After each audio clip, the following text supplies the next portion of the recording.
സാധാരണഗതിയിൽ പ്രത്യേകിച്ച് GCC പോലെയുള്ള രാജ്യങ്ങളിലൊക്കെ പോയി കഴിഞ്ഞാൽ നമുക്ക് എന്തെങ്കിലും ഭക്ഷണ സാധനങ്ങളും കാര്യങ്ങളൊക്കെ ഒന്നിച്ച് വാങ്ങിക്കണമെന്നുണ്ടെങ്കിൽ എല്ലാവരും പോകുന്നത് മിക്കവാറും വീട്ടാവശ്യത്തിനുള്ളതിനാണെങ്കിൽ സൂപ്പർ മാർക്കറ്റുകളിലേക്കാണ് പോകാറുള്ളത്. ഞാനിവിടെ എത്തി എനിക്ക് കുറച്ച് ദിവസം ഇവിടെ താമസിക്കേണ്ട ആവശ്യമുണ്ട്. അപ്പോൾ കുറച്ച് ഭക്ഷണ സാധനങ്ങളും കാര്യങ്ങളൊക്കെ വാങ്ങിക്കാനുണ്ടായിരുന്നു. അപ്പോൾ ഞാൻ ഫ്രണ്ട്സിനോട് പറഞ്ഞപ്പോൾ അവരെ എന്നെ കൂട്ടിക്കൊണ്ടുപോയത് സൂപ്പർ മാർക്കറ്റിലേക്കല്ല, കിസൂട്ടു എന്ന് പറയുന്ന ഒരു മാർക്കറ്റ് കോംപ്ലക്സിലേക്കാണ്. അപ്പോൾ അതിനെക്കുറിച്ച് പറയാനാണ് ഇന്നത്തെ വീഡിയോ. കിസൂട്ടു എന്ന് പറയുന്നത് ഇലാല എന്ന് പറയുന്ന മുനിസിപ്പാലിറ്റിയുടെ ഭാഗമായിട്ടുള്ളൊരു വാർഡാണ്. അവിടുത്തെ ഗവൺമെൻറ്, ലോക്കൽ ഗവൺമെൻറ്, നമ്മുടെ പഞ്ചായത്ത് എന്നൊക്കെ പറയുന്ന പോലെയുള്ള ഗവൺമെൻറ് നടത്തുന്ന ഒരു പരിപാടിയാണ് ഈ കിസൂട്ടു മാർക്കറ്റ്. അതിൻ്റെ വൃത്തിയാക്കൽ, മെയിൻ്റനൻസ്, അതിൻ്റെ ലിഫ്റ്റ്, സൂപ്പർവിഷനും കാര്യങ്ങളൊക്കെ ചെയ്യുന്നത് ഗവൺമെൻറ്റാണ്. അവിടെ കച്ചവടക്കാർ ഓരോ സ്പേസ് വാടകയ്ക്ക് എടുത്ത് അവർ വിൽക്കാനുള്ള സാധനങ്ങൾ അവിടെ വന്ന് വിൽക്കും. വിൽക്കാനുള്ള എല്ലാ സാധനങ്ങളും വിൽക്കുന്നുണ്ടാവുമെന്ന് എനിക്കറിയില്ല. പക്ഷേ അവിടെയുള്ള കുറച്ച് സാധനങ്ങളുടെ കാര്യങ്ങളാണ് ഞാൻ പറയുന്നത്. അവിടുത്തെ ഞാൻ കയറിപ്പോയി കഴിഞ്ഞാൽ ഫസ്റ്റത്തെ നില എന്ന് പറയുന്നത് നമുക്ക് അത്യാവശ്യം വേണ്ട അവശ്യ വസ്തുക്കൾ, അരി, പഞ്ചസാര, അങ്ങനെയുള്ള പയറുവർഗ്ഗങ്ങൾ, ധാന്യങ്ങൾ, സ്പൈസസ്, പൾസസ്, ഡ്രൈ ഫ്രൂട്ട്സിൻ്റെയൊക്കെ ഒരു കമനീയ ശേഖരം. എന്ന് വെച്ചാൽ പല കച്ചവടക്കാർ അവർ ഓരോ സ്പേസ്, ചെറിയ ചെറിയ സ്പേസ് വാടകയ്ക്ക് എടുത്ത് മുട്ട മുതൽ അങ്ങോട്ടുള്ള എല്ലാ സാധനങ്ങളും ആ ഒറ്റ ഏരിയയിൽ നമുക്ക് അവൈലബിൾ ആകും. അപ്പോൾ നമുക്ക് വേണ്ടത് നമുക്ക് ഇഷ്ടപ്പെട്ട ഒരു വെൻഡേഴ്സിൻ്റെ അടുത്ത് ഏറ്റവും വില കുറഞ്ഞ് നമുക്ക് ആ സാധനങ്ങൾ കിട്ടും. ടൗണിൽ കിട്ടുന്ന ഏത് റേറ്റിനേക്കാളും കമ്പയർ ചെയ്ത് നോക്കുമ്പോൾ കമ്പാരിറ്റീവ്ലി ചീപ്പായിട്ട് നമുക്ക് സാധനങ്ങൾ കിട്ടും. മൾട്ടിപ്പിൾ വെൻഡേഴ്സ് ആയതുകൊണ്ട് തന്നെ നമുക്ക് ഓരോ ഷോപ്പിൽ നിന്നും ഓരോ ക്വാളിറ്റിയുള്ള സാധനങ്ങൾ വേണമെങ്കിൽ എന്ത് ചെയ്യാം, സെലക്ട് ചെയ്യാം. ഒന്നാമത്തെ നിലയിൽ നമുക്ക് ഈ പറഞ്ഞ എല്ലാ സാധനങ്ങളെയും കിട്ടും. അതിൻ്റെ വീഡിയോസാണ് നിങ്ങൾ കണ്ടുകൊണ്ടിരിക്കുന്നത്. പിന്നെ അത് കഴിഞ്ഞ് നമ്മൾ രണ്ടാമത്തെ നിലയിൽ പോയി കഴിഞ്ഞാൽ ഡെയിലി ബേസിലുള്ള ഫ്രഷ് ആയിട്ടുള്ള വെജിറ്റബിൾസും കാര്യങ്ങളൊക്കെ കിട്ടും. ലീഫ്, വെജിറ്റബിൾസ്, എല്ലാ സാധനങ്ങളും കിട്ടും. അപ്പം ഞാൻ കമ്പയർ ചെയ്ത് നോക്കുന്ന സമയത്ത് കേരളത്തിലുള്ള പച്ചക്കറികളെ അപേക്ഷിച്ച് ഇവിടുത്തെ പച്ചക്കറികൾക്ക് വലിപ്പം കൂടുതലാണ്. എനിക്ക് തോന്നുന്നു പെസ്റ്റിസൈഡ്സ് അധികം ഉപയോഗിക്കുന്നുണ്ടോ എന്ന് എനിക്കറിയില്ല, എന്നാലും കുറച്ച് വലിപ്പം കാണുന്നുണ്ട്.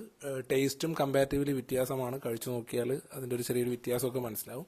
എന്തായാലും ഫ്രഷ് ആയിട്ടുള്ള വെജിറ്റബിൾസ് ഏറ്റവും കുറഞ്ഞ റേറ്റിൽ, നമ്മൾ സൂപ്പർ മാർക്കറ്റിൽ പോയി വാങ്ങിക്കുന്നതിനെക്കാട്ടിയും കുറഞ്ഞ റേറ്റിൽ, ഒരു കിലോൻ്റെ മുകളിൽ ഇന്ത്യൻ മണിയൊക്കെ നോക്കുകയാണെങ്കിൽ 20-30 രൂപയുടെയൊക്കെ വ്യത്യാസം എനിക്ക് ശ്രദ്ധയിൽപ്പെട്ടിട്ടുണ്ടായിരുന്നു. അപ്പോൾ അങ്ങനെ വാങ്ങിക്കാനുള്ള ഒരു നല്ലൊരു സ്ഥലം. അവിടെയും ഡിഫറൻ്റ് ആയിട്ടുള്ള വെൻഡേഴ്സ് ഉണ്ട്.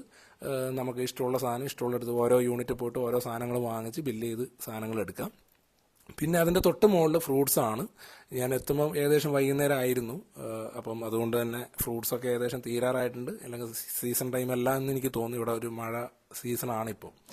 പിന്നെ നാലാമത്തെ നിലയിൽ ഈ പറഞ്ഞ കർഷകർ ഇവിടെ സാധനങ്ങളൊക്കെ കൊണ്ടുവന്ന് വിറ്റ് കഴിഞ്ഞാൽ അവർക്ക് പിന്നെയും വിത്തും കാര്യങ്ങളൊക്കെ വാങ്ങാൻ പുറത്തേക്ക് പോകേണ്ട കാര്യമൊന്നുമില്ല. അതിൻ്റെ നാലാമത്തെ നിലയിൽ പോയി കഴിഞ്ഞാൽ അവർക്ക് കാർഷിക വൃത്തിക്ക് ആവശ്യമായ എക്യുപ്മെൻറ്റ്സ്, വിത്ത്, അതുമായി ബന്ധപ്പെട്ട കാര്യങ്ങളൊക്കെ അവിടെ അവൈലബിൾ ആവും.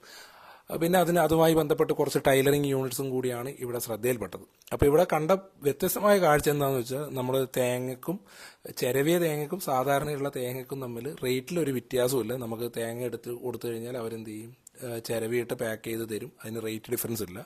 രണ്ടാമത്തെ ഒരു പ്രധാനപ്പെട്ട കാര്യം എന്ന് പറഞ്ഞാൽ, നമ്മുടെ നാട്ടിലൊക്കെ ഏറ്റവും കൂടുതൽ വിലയുള്ള ഒരു സാധനമായിട്ടാണ് പലപ്പോഴും കാഷ്യൂനട്ട് കാണാറുള്ളത്. ഇവിടെ കാഷ്യൂനട്ടിന് എനിക്ക് തോന്നുന്നത് വളരെ ചീപ്പായിട്ടുള്ള റേറ്റാണ്. ഒരു കിലോന് നല്ല ക്വാളിറ്റിയുള്ള വലിപ്പമുള്ള കാഷ്യൂനട്ടിന് ഇവിടുത്തെ റീറ്റെയിൽ പ്രൈസ് വരുന്നത് അറൗണ്ട് 700-750 രൂപക്ക് നല്ല ക്വാളിറ്റിയുള്ള കാഷ്യൂനട്ട് കിട്ടും. കഴിച്ചു നോക്കി, നല്ല ടേസ്റ്റ് ഉണ്ട്, അപ്പം വലിപ്പമുണ്ട്. അപ്പോൾ നല്ല ക്വാളിറ്റിയുള്ള സാധനത്തിന് അത്രയൊക്കെ റേറ്റ് വരുന്നുള്ളൂ. പിന്നെ ഇതിനകത്ത് കയറുമ്പോഴുള്ള ഒരു മൊത്തത്തിലുള്ള മെച്ചം എന്താണെന്ന് വെച്ചാൽ, കയറിക്കഴിഞ്ഞാൽ ഒരു വീട്ടിലേക്ക് വേണ്ട എല്ലാ സാധനങ്ങളും അല്ലെങ്കിലും ഭക്ഷണ സാധനങ്ങളുമായി ബന്ധപ്പെട്ട എല്ലാ സാധനങ്ങളും ഒറ്റ യൂണിറ്റിൽ നിന്ന് എന്ത് ചെയ്യാം, വാങ്ങിക്കാം. അപ്പോൾ ഒരു കുടക്കീഴിൽ ഈ പറഞ്ഞ സാധനങ്ങൾ ഏറ്റവും വില കുറച്ച് കിട്ടുന്നു എന്നുള്ളതാണ് ഈ കിസൂട്ടു മാർക്കറ്റിൻ്റെ പ്രത്യേകത. ഏഷ്യൻസ് ഏറ്റവും കൂടുതൽ ഒന്നിച്ച് താമസിക്കുന്ന ഒരു ഏരിയ കൂടിയാണ് ദാറുസലാമിലുള്ള ഈ ഒരു ഏരിയ. ഒരു പോർട്ടുമായിട്ട് കണക്ഷൻ ഉള്ളത് കൊണ്ട് തന്നെ ആൾക്കാർ തിങ്ങിപ്പാർക്കുന്ന ഒരു സ്ഥലമാണ്. പിന്നെ ഇതിനകത്ത് ജോലിക്കാർക്ക് ഭക്ഷണം കഴിക്കാനുള്ള സൗകര്യം കാര്യങ്ങളൊക്കെ ഉണ്ട്. ഏകദേശം 1500 അടുപ്പിച്ച് വെൻഡേഴ്സ് ഇവിടെയുണ്ട്. ഇത് 24x7 എന്നുള്ള രീതിയിൽ പ്രവർത്തിക്കുന്ന മാർക്കറ്റാണ്. കച്ചവടക്കാർ പക്ഷേ അവരുടെ കൺവീനിയൻസിനനുസരിച്ച് രാവിലെ ഒരു 7:30 മുതൽ വൈകിട്ട് ഒരു 8 മണി വരെയൊക്കെയാണ് ഇവിടെ വർക്ക് ചെയ്യുന്നത്. കൂടുതലായിട്ട് ശ്രദ്ധയിൽപ്പെട്ടിട്ടുള്ളത്. ചില സ്ഥാപനങ്ങൾ ത്രൂ ഔട്ട് 24x7 നല്ല രീതിയിൽ പ്രവർത്തിക്കുന്നുണ്ട്. അതിന് ഗവൺമെൻറ് റെസ്ട്രിക്ഷൻസ് ഒന്നുമില്ല. കച്ചവടക്കാർ അവരുടെ രീതിയിൽ റെസ്ട്രിക്ട് ചെയ്യുന്നു.